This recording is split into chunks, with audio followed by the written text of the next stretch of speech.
first to the Archdiocese of Dublin, which is roughly Leinster. And we acknowledge here Sheila Dunn.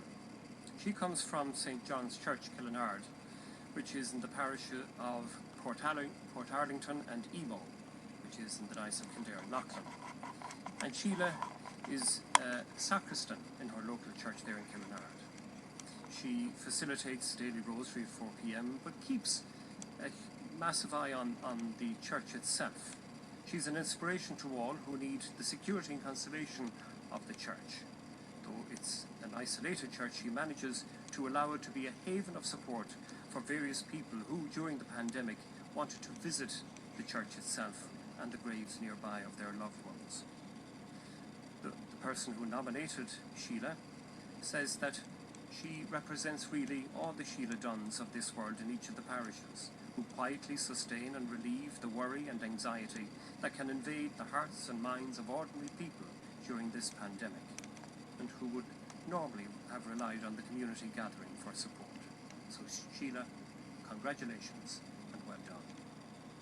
From the Archdiocese of Armagh, we recognise Jessica and Danielle O'Flynn from the parish of Garton and Termon, near Letterkenny in County Donegal, the Diocese of Raphoe. These are two teenage sisters who provided music for the liturgies in their local parish church during the lockdown. They provided spiritually uplifting hymns and music for all the liturgies on their Facebook page. Each week they chose the music that is suitable to the theme of the Mass and gave encouragement and hope to people who tuned in to the broadcasts. As two young ladies, they are flourishing in their roles and are still as enthusiastic as ever in these many, many months from March itself into the pandemic. From Munster, which is roughly the Archdiocese of Cashel and Emly, in particular from the parish of Killaloe in the Diocese of Killaloe, which is in County Clare, we recognise Linda Hogan. Linda's direct love and concern and support for all who are vulnerable within her parish and community, those especially who, due to medical conditions, are in need of help, she was there to help. During COVID time, she'd been at the church weekend in, weekend out, sanitising pews, and also she was COVID officer for the local Camoga Club over the summer, as well as Cool Camp, making sure that all the children were safe and participated in those activities. She encourages others in faith and has often shared a psalm with the whole school group, encouraging other parents during these difficult times. She always makes sure that everyone who's vulnerable has the supplies they need and brings anything to them that they need. So Linda, congratulations. From our own Archdiocese of Tuam, we recognise John Gallagher from the parish of Foxford here in County Mayo in a Conwy diocese.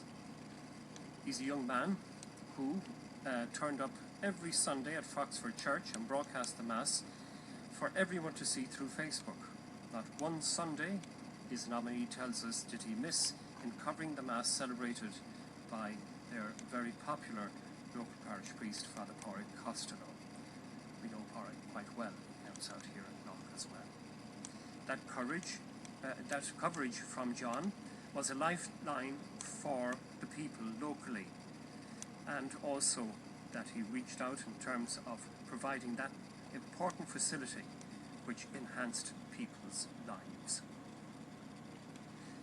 We recognise the parish winner here in Lough itself, Lough Parish, and that is a very popular duo, dynamic duo, in fact I'll put, Geraldine and Terence Flanagan.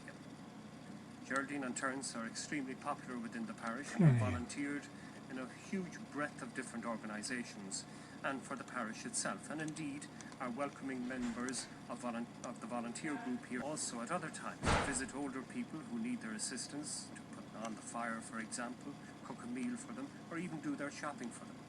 Also, if needed, to go to hospital appointments or doctor surgeries. Geraldine or Terence would ferry them there and back. And there are a few in the immediate neighbourhood living alone. They would be invited to the Flanagan table to join them for Sunday dinner. At Christmas too, they have been known not just to bake one Christmas cake, but a whole host of this Christmas cakes, if that's the correct phrase to use.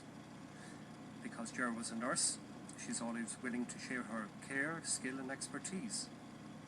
Terence, who was in the teaching profession, is always available to share his knowledge and wisdom with any of the young people in terms of encouraging them in their careers. So to Geraldine and Terence, congratulations. And finally, to our international winner. We actually didn't think we'd have an international winner because we were putting this out to the island of Ireland. But because so many of you have been joining us since last March on our broadcast masses, huge numbers of you from all over the world, we decided it was only right and proper. And so you sent in your nominations.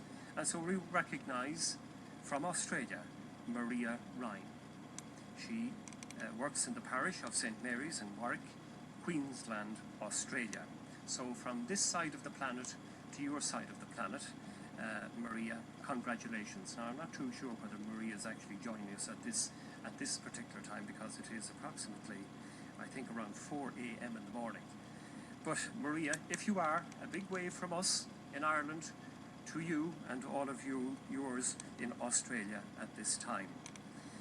Maria is there working in the parish, and she kept a close eye on all the COVID-19 regulations that were needed in the parish to keep things going, running smoothly. She constantly keeps an eye out for parishioners who may be vulnerable and who have not been seen for a while.